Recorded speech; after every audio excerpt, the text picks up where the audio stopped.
नवी मुंबईचे तरुण युवकांचे प्रेरणास्थान, अभ्यासू, संयमी, उच्च विभूषित नेतृत्व माजी आमदार संदीपजी नाईक साहेब यांच्या वाढदिवसानिमित्त नवी मुंबई येथील एसबी ग्रुपतर्फे शालेय विद्यार्थ्यांना वही वाटपाचा कार्यक्रम बोनकोडे येथील सीबीएसई नवी मुंबई महानगरपालिकेच्या शाळा क्रमांक 94 मध्ये मोठ्या उत्साहात पार पडला. यावेळी सर्वच विद्यार्थी आनंदाने या कार्यक्रमाच्या वेळी उपस्थित होते.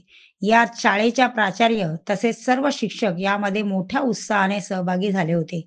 हा सामाजिक उपक्रम एसबी ग्रुप नवी मुंबई यांच्यातर्फे राबविण्यात आला.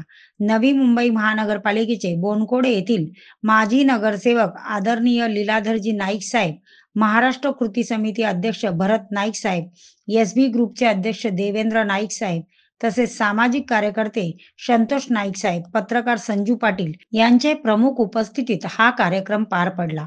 एसबी ग्रुप नेहमीच सामाजिक उपक्रमामध्ये नवी मुंबई येथे अग्रेसर असतो. रक्तदान शिबिर असेल, शालेय विद्यार्थ्यांना शैक्षणिक साहित्याचे वाटप असेल, त्याचबरोबर विविध सामाजिक कामांमध्ये स्वर्गीय शरददादा नाईक यांच्या स्मरणार्थ यांच्या प्रेरणेने ही समाजसेवा अखंडपणे सुरू असते. प्राईम मीडिया 24 पत्रकार संजू पाटील, प्रतिनिधी नवी मुंबई.